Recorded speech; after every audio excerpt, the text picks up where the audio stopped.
कोई दूसरा तुम्हारे दुख को समाप्त नहीं करेगा। हम कह दें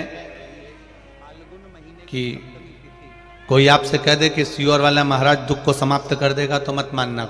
दुनिया में कोई ऐसा महाराज नहीं जो तुम्हारे दुख को समाप्त कर दे। अगर कोई ढोंग करे, प्रपंच करे, छल करे तो वो उनका वो जाने, पर किसी की सामर्थ्यता नहीं है कि कोई तुम्हारे दुख को समाप्त कर दे। तुम्हारे दुख को तुम्हें स्वयं समाप्त करना पड़ेगा। जब हम अपने कर्म को करते करते करते करते भगवान को समर्पित होकर करेंगे तो भगवान उस कर्म का फल देना प्रारंभ करेगा और फिर धीरे धीरे दुख कटना प्रारंभ हो जाएगा। किसी की सामर्थ्यता नहीं। और ये ढोंग प्रपंच में फंसना भी मती, अंधविश्वास में जाना भी मती। किसी ढोंग प्रपंच और अंधविश्वास की ओर मत जाना। कोई कह दे तुमसे कि मैं तुम्हारा दुख काट दूंगा, कोई कह दे मैं तुम्हारी तकलीफ काट दूंगा, कोई कह दे मैं तुम्हारे लिए ऐसा कर दूंगा। और कहीं का ऐसा संत मिल जाए या कहीं का ऐसा बाबा जोगी मिल जाए या कहीं का ऐसा व्यक्ति मिल जाए जो तुम्हें गड़ा हुआ हंडा निकाल के दे दे, धन निकाल के दे दे, और उसकी चक्कर में मत आ जाना, नहीं तो तुम्हारा रखा रखाया धन भी उसके चक्कर में पूरा समाप्त हो जाएगा। कर्म प्रथम है।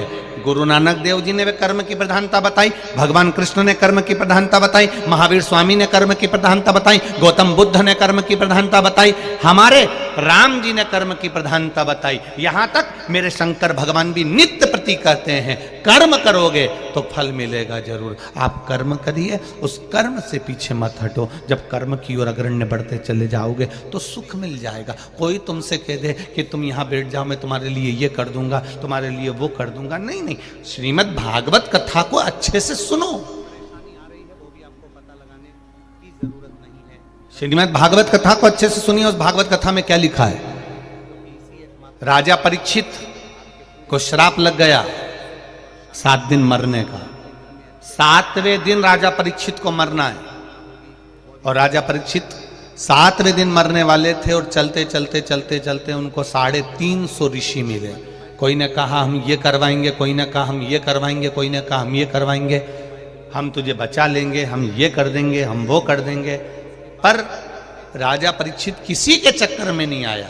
तब आखिरी में 350 ऋषि के बाद में 351वें नंबर के ऋषि मिले श्री सुखदेव जी महाराज। उनने ये नहीं कहा कि राजन मैं तुझे बचा लूंगा, उन्होंने ये नहीं कहा कि तू बच जाएगा, तुझे श्राप लगा है, तू मरेगा, 7वें दिन ही मरेगा, ये पक्का है। पर इतना जरूर कह सकता हूं कि तू अगर 7 दिन बैठकर मेरे पास सत्संग कर लेगा, कथा सुन लेगा, भजन कर लेगा, तो 7 दिन तू भगवान की भक्ति में डूब जाएगा। तो ये पक्का है कि तुझे सांप भी डसेगा तो दर्द नहीं होएगा, भय नहीं होगा, तकलीफ नहीं होगी, कष्ट नहीं।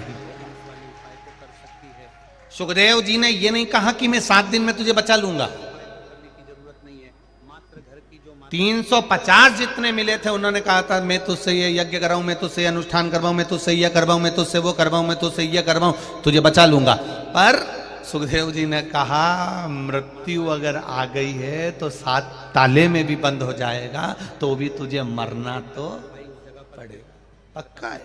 बड़ा व्यक्ति भी इस उपाय को कर सकता है। माताओं बहनों के कहने का मतलब ये था कि माताएं अगर घर की लक्ष्मी होती है, यमराज के यहाँ रिश्वत चलती होती ना जल्दी प्रसन्न होते हैं तो जितने गरीब हैं, अगर यमराज के यहाँ रिश्वत होती तो जितने गरीब है ना सबसे पहले इन्हीं के प्राण जाते हैं। क्यों? पैसे वाले 50 लाख रुपए उसकी अटैची भर के यमराज को दे देते और कह देते उसको उठाकर ले जा, जा ले जा उसको उठाकर। धनपति कभी मरता ही नहीं, करोड़पति कभी मरता ही नहीं, वैभवपति कभी मरता ही नहीं, सत्तापति कभी मरता ही नहीं। इस दिन भगवान शिव जी का सबसे प्रिय दिन होता है, तो आप लोग इसे एक लाल फूल, एक सफेद फूल वाले उपाय को सुबह के समय भी कर। उसने वैभव भी दिया, सत्ता भी दी, धन भी दिया, जन्म भी दिया, तो उसने मृत्यु भी दी है, मौत से पीछे नहीं हटे। तो भी आपको उपाय का फल मिलेगा। भारत के कितने बड़े बड़े संत हुए, कितने बड़े बड़े साधु हुए, कितने बड़े बड़े तपस्वी हुए, और भारत में कितने बड़े बड़े वीर हुए, भारत में कितने बड़े बड़े योद्धा हुए, क्या वो नहीं मरे? मृत्यु तो आई। के बीच में ना कर पाओ तो धन इकट्ठा कर लेते और कह देते यमराज तू लेकर चले जा, मैं नहीं मर रहा। उपाय का फल जरूर मिलेगा। ये बात आपको समझ आ गई कि आप इस उपाय को सुबह और शाम दोनों समय कर सकते हैं। जिनके ऊपर एक ही समय है, घर में स्वयं को करना है, एक ही बल ही बल हो, वो भी चले जाता है। करना है। आपको जो समय अच्छा लगे आप ऐसा कौन वाले उपाय को बचा है मौत से? जानते हैं। इन विषयों परंतु शिव पुराण कह रही है कि में भी मेरे भाई, मेरी प्यारी बहनें, आज जिंदगी जीने के साथ में मृत्यु तक पहुंचने के बीच में एक रास्ता है, वो है परमात्मा की भक्ति का रास्ता, और चैनल को सब्सक्राइब जरूर कर लें और कमेंट बॉक्स में लिखें। परमात्मा के भजन का रास्ता। अब सबसे पहली बात आती है कि इस उपाय को हमें करना किस लिए है। जैसा कि हमने अभी आपसे बोला कि इस एक पैसे वाला व्यक्ति मरता है, में बहुत सारी खुशियां आएंगी, कोई करोड़पति व्यक्ति मरता है, समस्या दूर होगी आपकी। कोई धनपति व्यक्ति मरता है, तो मरने के बाद उसका स्टेचू, उसका पुतला कभी चौराहे पर नहीं लगता। बोलो रे जम के लगा। कोई करोड़पति मर गया, धनपति मर गया, कोई वैभवपति मर गया, खूब पैसा उसने कमाया और उसका पुतला, हाँ कोई लालच में लगा दे चौराहे पे तो बात दूसरी है। धनपति का पुतला कभी चौराहे पर नहीं लगता। पुतला चौराहे पर उसी का लगता है, भले उसके पास में पैसा नहीं था तो भी जंगल में रहकर छोटी छोटी बच्चियों को, गरीब बेटों को, गरीब बेटियों को, साधारण परिवार को अपने पैसे से छोटा सा स्कूल का निर्माण करा, बच्चों को पढ़ाना चालू करा। 10 बच्चों को पढ़ाकर उसने इंजीनियर बना दिया, 50 बच्चों को पढ़ाकर डॉक्टर बना दिया। धनपति ने खुद की तिजोरी भरी है, और एक संत स्वभावी साधारण से साधारण व्यक्ति जब किसी दूसरे के प्रति परमार्थ का कार्य करता है तो चौराहे पर पुतला उसका लगा दिया जाता है कि इसने हमारे राज्य में, हमारे नगर में, हमारे क्षेत्र में एक अच्छा काम किया। चढ़ता है। तीसरी चीज है दोस्तों, एक लाल फूल उपाय का नाम है। कोई श्रेष्ठ कर्म किया, लाल फूल लेना है। कोई अच्छा कार्य किया। कौन सा लेना है?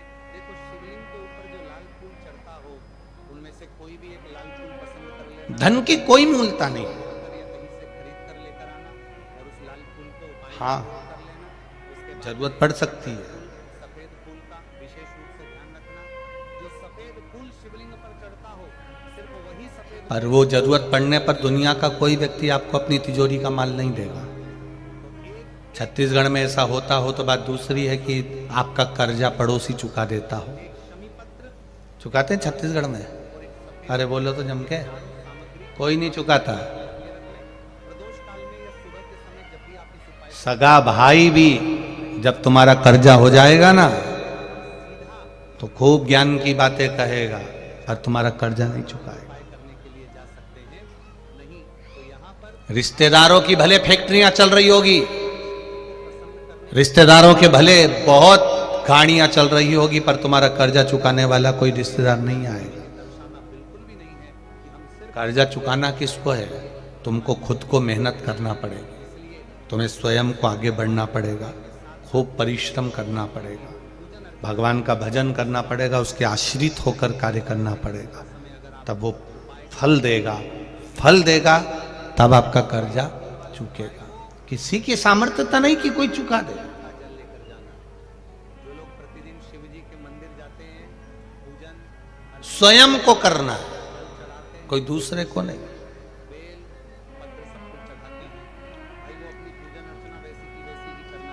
बाकी जो सिर्फ हमारे कर्म का भोग अगर ऐसा होता कि आपके कर्म का भोग दूसरा भोग लेता तो सबसे पहले राम जी महाराज की कथा ही नहीं आती। है ना, क्योंकि इस वाले सीता जी ने एक चिड़िया को कैद में रखा था तो माता जानकी जी को कैद में रहना पड़ा।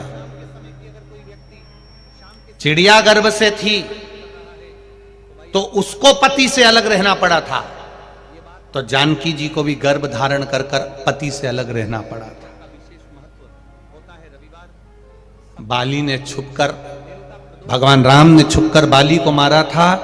कृष्ण अवतार में वो बाली जरा नाम का व्याघ्र बनकर भगवान कृष्ण को मार देता है। विशेष रूप से ध्यान रखना आप लोग। अगर आप ये कर्म का खेल है शाम के समय प्रदोष काल जो आपको खेलना है।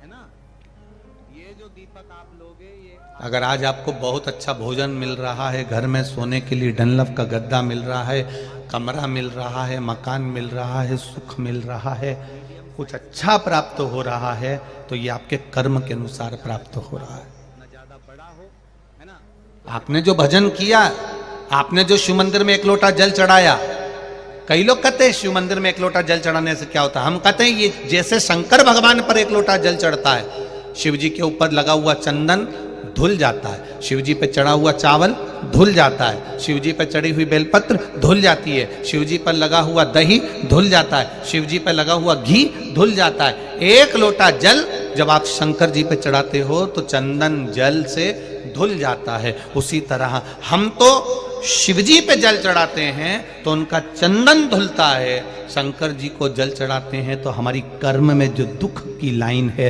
वो भी धुल जाती है, शिव को मात्र जल चढ़ा देने घी इतना डालना से। केवल जल समर्पित कर देना। कुछ समय तक चल सके, ना बाजार वाला मिलावटी घी डालना, ना भैंस का घी डालना, शुद्ध देसी जाओ गाय का घी। परमात्मा के द्वार पर जाओ। मतलब मेहनत लगेगी और महंगा भी मिले। हम कभी नहीं कहेंगे कि तुम अपनी दुकान छोड़ दो, खूब कमाना, सभी लोग जानते हैं कि आज जितनी शरीर की कैपेसिटी है ना उतना कमाना। बढ़ रही है। फाल्गुन महीने की सप्तमी तिथि जो बहुत ही खास है, प्रतिदिन मोबाइल खोलोगे ना, जो कि फाल्गुन महीने में आय बढ़ाने का साधन मोबाइल पर बता दिया जाता है। जाने वाला पंडित बोलो सही है कि गलत है? बताया गया। 1 लाख नवयुवक लड़के लड़कियां जानते हैं, बेटे जानते हैं। लोगों को जरूर करना चाहिए, क्योंकि दोस्तों ये एक ऐसा उपाय है जो कि हर दिन नहीं किया जाता। फाल्गुन महीने में रोज गूगल पर, फेसबुक पर, इंस्टाग्राम पर आय बढ़ाने का साधन बताया जाता है। प्रतिदिन आप खोलोगे उसमें लिखा हुआ आ जाएगा कि वहाँ की एक लड़की ने 1 करोड़ रुपए कमाए, कमाने का तरीका हमारे पास है। वहाँ के एक लड़के ने ये गेम चालू करा और उसने 5 करोड़ रुपए कमाए, वो 5 करोड़ कमाने का तरीका हमारे पास है। आप इस उपाय को हर आपको वादा था कि आप कुछ जान करेंगे तो करना चाहते जो जल्दी धनपति बनने की सोचता है वो एक दिन रोडपति बन जाता है। हो, इस उपाय का फल जरूर मिलेगा। याद रखिएगा जरा। दोस्तों हम आपको हमारे पास फेसबुक खोलोगे, इंस्टाग्राम खोलोगे, यूट्यूब खोलोगे, गूगल खोलोगे, व्हाट्सएप खोलोगे, उसमें कमाने का तरीका, आय बढ़ाने का तरीका तो दुनिया के लोग बता देते हैं, पर किसी दुनिया के लोगों से पूछना साहब, आय तो बढ़ रही है पर आय के साथ में हमारी उम्र बढ़ती चली जा रही है। इस उम्र को रोक दिया जाए और आय बढ़ाई जाए, कोई तरीका हो तो बता देना। वो तरीका वो गूगल और व्हाट्सएप और फेसबुक और इंस्टाग्राम पे नहीं मिलेगा। आय के साथ में उम्र बढ़ रही है तो ऐसी आय बढ़ने से कौन सा मतलब है? बस रविवार को सप्तमी तिथि के दिन 24 घंटा दुकान पे बैठकर कमा रहा है, कमा रहा है, कमा रहा है, कमा रहा है। काले बाल थे सफेद हो गए, काम होने लगेंगे। मुंडा में सोफा सेट था, पूरा सोफा सेट निकल गया। दो एक सोफे के हत्ते रह गए, वो हाथ रखने के 2 एक रह गए, एक इधर एक इधर, सब निकल गया। ध्यान से समझिए खिड़कियां खराब हो गई, उपाय तो जरूर कीजिएगा। सबसे पहली चीज, अब उस पे चश्मा लगाया है। एक लाल फूल और एक सफेद 2 तरह का है, इस आने वाले नीचे से देखो तो दूर का, ऊपर से देखो तो पास का। घर के सभी 2 सदस्यों तरह को का। करने की बिल्कुल भी जरूरत नहीं है। घर में ये दरवाजा भी खराब हो गया, सदस्य इस उपाय को 25 बार कहना पड़ता है तब कुछ सुनाई से कौन होगा, बड़ा कौन व्यक्ति इस उपाय को करेगा। तो यहाँ पर देखिए हम आपको बता दें, घर की जो पहले बहनें होंगी, घर की बड़ी माताओं बहनों 2000 रुपए कमाते थे, 5000 रुपए कमाते थे, 10,000 रुपए कमाते थे। के लिए घर में सभी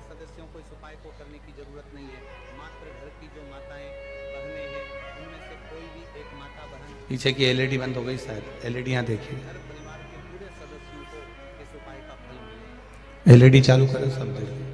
माताएं बहनें पहले 5,000 रुपये महीना कमाते थे, 10,000 रुपये महीना कमाते थे, 15,000 रुपये महीना कमाते थे। अब तुम्हारी आय तो बड़ी है। इस उपाय को कर सकता है। माताओं बहनों के कहने का मतलब ये था कि माताएं बहनें घर की लक्ष्मी होती है अब तुम्हारी आय बड़ी है, ऐसा नहीं कि आय नहीं बड़ी है, आय तो बड़ी।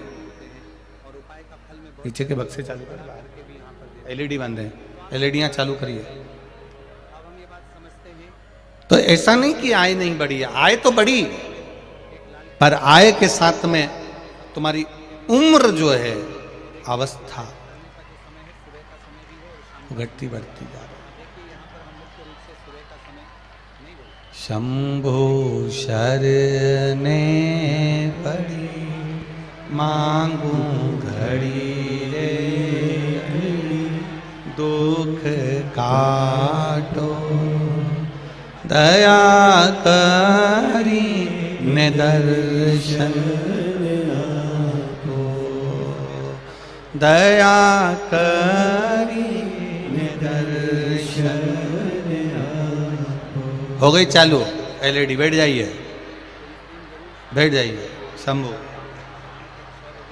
मेरे भोले ओ बम, मैं काशी नगरी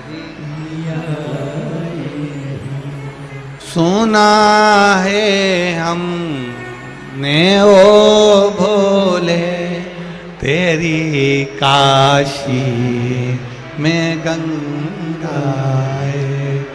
सुना है हमने ओ भोले, तेरी काशी में गंगा है। उसी गंगा,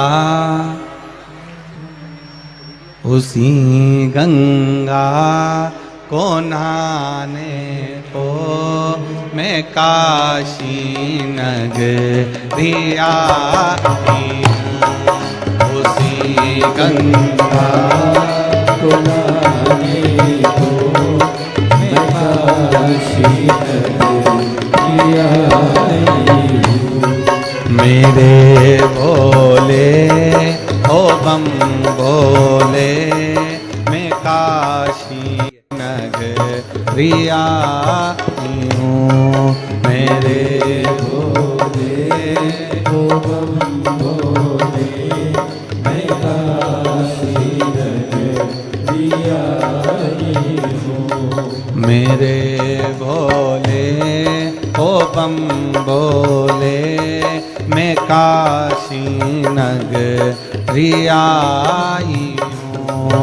मेरे भोले ओ बम भोले, मैं काशी नगरी आई हूँ। आओ से आनंद के साथ दोनों हाथों से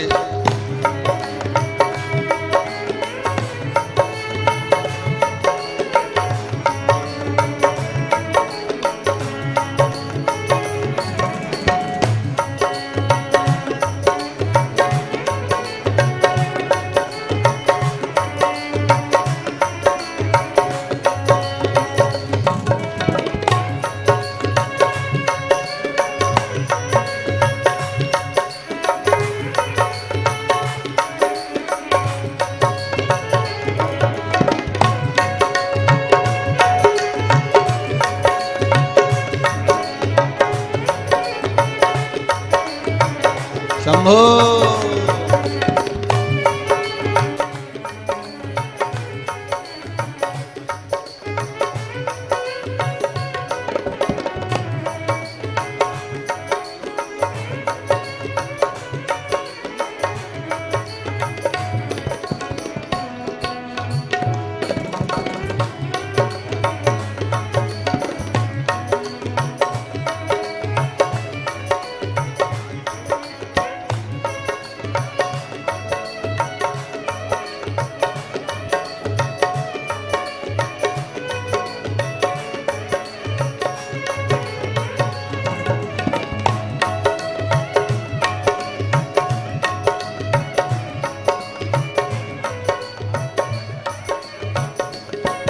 सुना है हमने ओ भोले तेरी काशी में मुक्ति है। सुना है हमने ओ भोले तेरी काशी में मुक्ति है।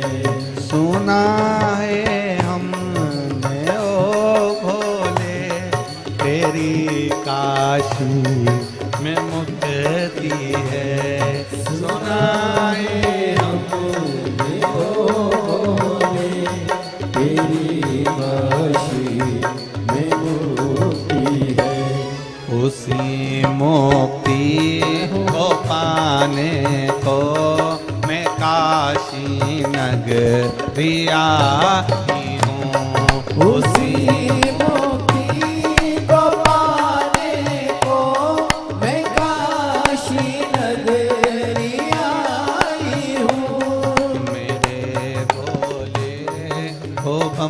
भोले मैं काशी नगरी आई हूँ। मेरे भोले ओ बम भोले मैं काशी नगरी आई हूँ। मेरे भोले ओ बम भोले मैं काशी नगरी आई हूँ। मेरे भोले ओ बम भोले मैं काशी नगरी आई हूँ।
काशी में गौरा है।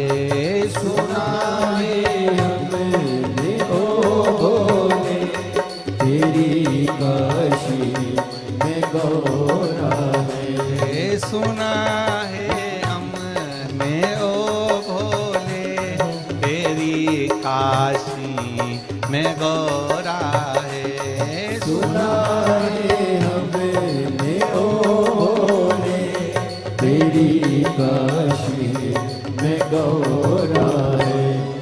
उसी गौरा को पाने को मैं काशी नगरी आई हूँ। उसी गौरा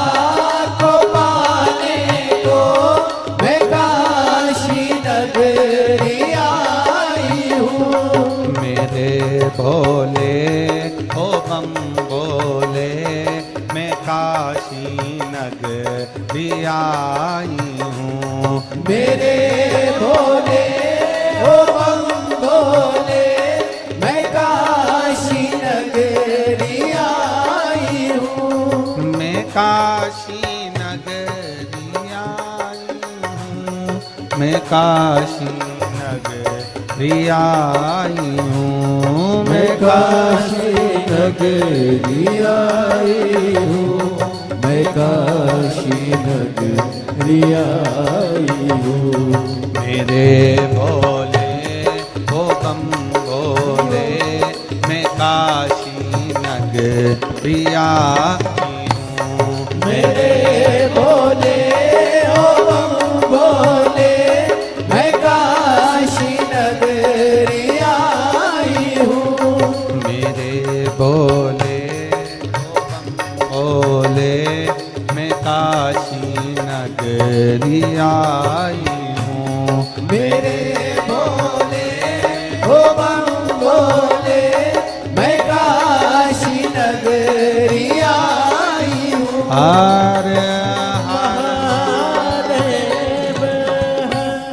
अपने स्थान पर बैठकर भगवान शिव की अनुपम माधुरी शिव महापुराण के मूल मंत्र का जाप करिएगा और बाबा विश्वनाथ जी से, भगवान महाकाल राजा से, कुबेर भंडारी से प्रार्थना करिए कि बाबा मेरे मन के कार्य को सफल करिए और जीवन में आनंद की अनुभूति कराइए।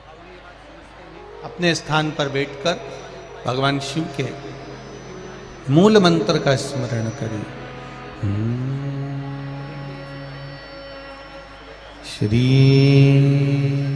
शिवाय नमस्तुभ्यं। श्री शिवाय नमस्तुभ्यं। श्री शिवाय नमस्तुभ्यं। श्री शिवाय नमस्तुभ्यं। श्री शिवाय नमस्तुभ्यं।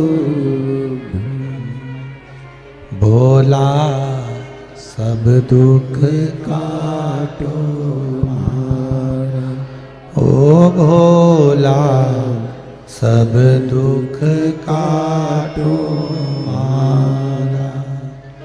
शिव शंकर जपो तेरी माला, भोले बाबा जपो तेरी माला। भोला सब दुख काटो मारा, ओ भोला सब दुख काटो। वैश्य है मंगल मंगलकारी, वैश्य है मंगल मंगलकारी। शमशान वासी हमारा, शमशान वासी हमारा। ओ भोला सब दुख काटो मारा, ओ भोला सब दुख काटो। हमारे दुख को हमें स्वयं काटो, शिव से प्रार्थना करो, भगवान शंकर से विनती। चल रही है, धन से जुड़ी हुई, पैसों से जुड़ी हुई, धन की बहुत ज्यादा कमी आ रही है। जब हम स्वयं इस वाले उपाय को जरूर करना चाहिए। परमात्मा की भक्ति में डूबना प्रारंभ कर देंगे, कर्म के प्रति जागरूक हो जाएंगे, तो जीवन का सारा सुख हमें अपने आप मिलने लगे, अपने आप प्राप्त हो जाए। देखिए, हमें दूसरे का जो दुख है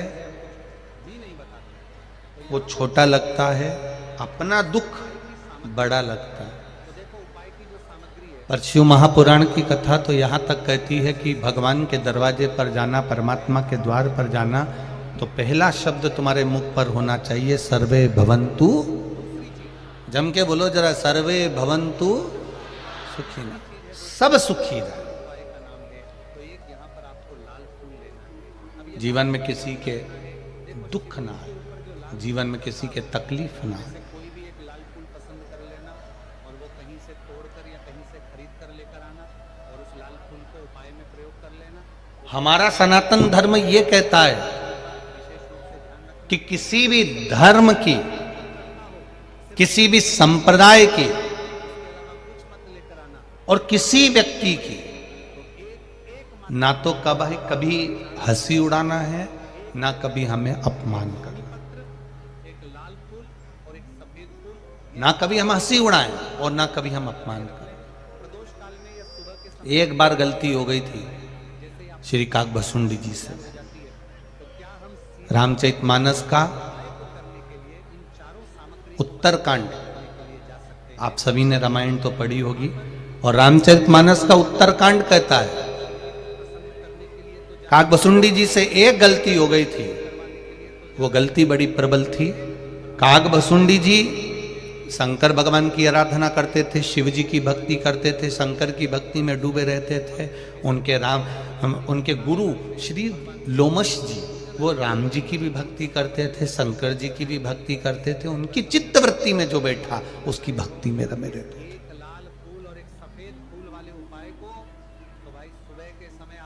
कभी कभी हमको ऐसा महसूस होने लगता है कि मैंने जो करा वो अच्छा करा और दूसरे ने करा वो सब बेकार करा।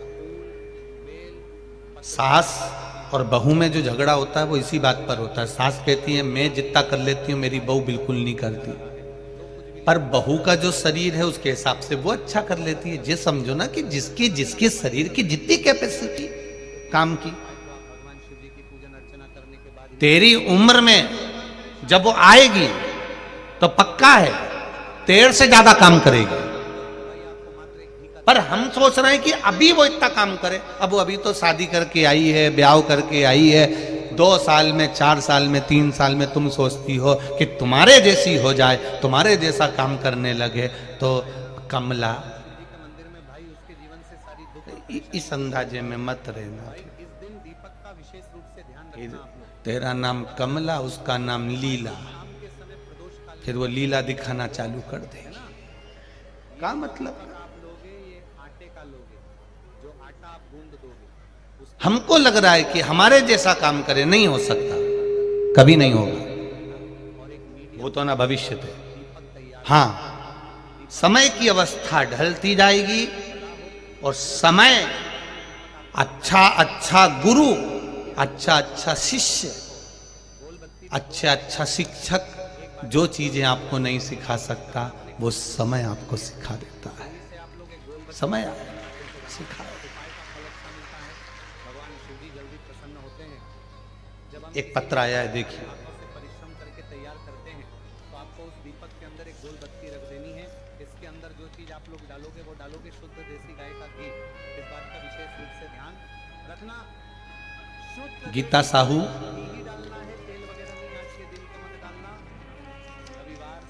कवर्धा, जिला कबीरधाम, छत्तीसगढ़ से आई है। कहीं बैठी हो तो हाथ हिलाइएगा। कहीं बैठे आप ही हैं, दोनों हाथ हिला दो एक बार। श्री शिवाय नमस्तुभ्यम। पहले तो आपको फोटो दिखा दें जो कोमा में पड़ा है उस व्यक्ति का, जो वेंटिलेटर पर पड़ा हुआ है, कोमा में गया, वेंटिलेटर पर पड़ा रहा। जो वर्तमान का फोटो था लड़का ऐसा था, इसको भी आप देख लें, उसका वर्तमान का फोटो। फिर बाद में जब वो गया तो कोमा में गया, वेंटिलेटर पर गया और वेंटिलेटर पे कोमा में पड़ा रहा कई दिनों तक। उसके बाद फिर ठीक हुआ तो ये फोटो आया। ये 3 फोटो हैं उसका। पहले स्वस्थ था, फिर कोमा में गया, वेंटिलेटर पर, फिर आया। अब पत्र का स्मरण करें। मैं गीता साहू, कवर्धा जिला, कबीरधाम, छत्तीसगढ़ सापर की ओर से गुरुदेव भोलेनाथ जी को नमन प्रणाम। मेरे पति श्री भागीरथी साहू छत्तीसगढ़ पुलिस विभाग में हवलदार के पद पर हैं। मेरी पैतृक गांव चंपावन चंपेश्वर महादेव की मूल निवासी हूँ। मेरी 2 लड़की पूजा साहू और मीनाक्षी साहू एवं एक लड़का गजेंद्र साहू है। शिव जी की महिमा का क्या बखान करूं गुरुदेव। मेरा लड़का जिसका फोटो मैंने बताया है 2018 में नीट का कोचिंग करने दुर्ग गया था। दोस्तों के साथ मोटरसाइकिल में एक्सीडेंट हो गया। दोस्तों ने उसका एक्सीडेंट हुआ, किसी को भी नहीं बताया। 2 दिन के बाद अस्पताल बिलासपुर से मैं भर्ती किया, तब डॉक्टर साहब द्वारा फोन पर बताया गया कि आपका लड़का कोमा में चले गया है और वेंटिलेटर पर पड़ा हुआ है। तब हम लोग पहुंचे, जिसका हमने फोटो लगाया। हमें नहीं मालूम था गुरुदेव कि वो कोमा में चले गया, वेंटिलेटर पर पड़ा है। उसके दोस्तों तक ने फोन कर नहीं बताया कि तुम्हारे लड़के का ये हाल हो गया। गुरुदेव, हम जब हॉस्पिटल में पहुंचे तो बेटा इस अवस्था में पड़ा हुआ था जिसका फोटो लगाया गया। और डॉक्टर कह रहे थे कि वेंटिलेटर पर हम 21 दिन रखेंगे, उसकी भी कोई जवाबदारी नहीं है, श्वास की कोई जवाबदारी नहीं है। इसके बाद हम आपको शरीर, ये बॉडी वापस दे देंगे। 21 दिन तक वेंटिलेटर पर रखने का बोला। तब हम प्रतिदिन शिव भगवान का भजन कथा सुनते थे, पर कभी शिवालय नहीं गए, कभी मंदिर में जाकर जल चढ़ाने का ऐसा विचार नहीं आया। सब बाबा ने सुख दिया तो हम सोचते थे बाबा की भक्ति है, बस कथा सुन लेते। पर उस दिन मालूम पड़ा कि 1 लोटा जल का क्या क्रम होता है गुरुदेव। डॉक्टर ने 21 दिन कोमा में वेंटिलेटर पर रखने का बोला था। हम जल का पात्र लेकर मेरी बेटियां, हम सब शिव मंदिर में जाते हैं, जल चढ़ाते हैं, थोड़ा सा पानी लाकर बेटे के शरीर पर, बेटे के शरीर पर लगा देते हैं। गुरुदेव, बाबा की कृपा ऐसी हुई कि वो धीरे धीरे 21 दिन तो दूर, 3 दिन के अंदर बेटे का शरीर काम करना प्रारंभ कर दिया। शिव तत्व है, शंकर की उदारता, दया। बेटा ठीक हो गया, धीरे धीरे उसको वेंटिलेटर से हटा दिया। अब बेटे का ये फोटो है जो कि वो स्वयं अपना काम कर लेता है। डॉक्टर ने कहा था इसके सिर में इतनी चोटें आई हैं, आप चोट का दर्शन करेंगे तो पूरा सिर फटा हुआ है, इसकी याददाश्त चली जाएगी, इसको कुछ याद नहीं रहेगा, इसका दिमाग काम नहीं करेगा। पर गुरुदेव, बाबा की कृपा ऐसी है, भोलेनाथ जी की उस बेलपत्री और जल ने मेरे बेटे को जैसा पहला था वैसा की वैसा ही लाकर खड़ा कर दिया। याददाश्त भी है, पढ़ भी रहा है और पढ़ाई भी कर रहा है। बैठो बहन, श्री शिवाय नमस्ते, बैठिए। शिव तत्व फोटो आप भी देख लीजिए, जो लोग आके बैठे। पहला फोटो जो कोमा में पड़ा हुआ है, वेंटिलेटर पर पड़ा हुआ। और दूसरा फोटो, सबसे पहला फोटो लड़का ऐसा था, फिर ऐसा हो गया, फिर इसके बाद में टांके लगे जब सिर के, तब जाकर ठीक होकर अब घर पर आया है। शिव तत्व, भगवान शंकर की उदारता, करुणा, यही हो। और शाम के समय प्रदोष काल में भी कर सकते हो। क्या काम आएगा 1 लोटा जल? 10 या फिर 11 बजे तक भी अगर उपाय करो, क्या काम आएगी एक बेलपत्री? वही अगर शाम के समय कर रहे हो। दुनिया के लोगों को तुरंत रिजल्ट चाहिए, पर हम निवेदन करेंगे, हमारे पास में कोई मंत्र या तंत्र की या विद्या की ऐसी पुड़िया नहीं है कि हम घुमा के तुम पे फेंक दें और फूक मार के उड़ा दें। सियोर वाले महाराज को न तंत्र आता है, न मंत्र आता है, न विद्या आती है, केवल उसको तो शिव की भक्ति है, शंकर का भजन है और शिव का स्मरण, उसके सिवा कुछ भी नहीं, कुछ भी नहीं। और जो तंत्र मंत्र और विद्या के चक्कर में रहते हैं, झाड़ा फूकू के चक्कर में रहते हैं, भभूत के चक्कर में रहते हैं, एक दिन वही भूत बन जाते हैं। उसका कोई मतलब नहीं होता, कोई सेंस नहीं है। आपको स्वयं मेहनत करना है। अब ये लड़का अगर सिर फट गया तो इसमें सियोर वाला महाराज वहां नहीं जाता, ना सियोर वाला महाराज वहां पहुंचकर कुछ करता। करना तुम्हें पड़ा, शिव मंदिर तुम्हें जाना पड़ा, विश्वास तुम्हें जगाना पड़ा, भरोसा तुमको रखना पड़ा, दृढ़ता तुम्हें रखी, तुम्हें याद आ गया। शिव पुराण में महाराज जी कहते एक लोटा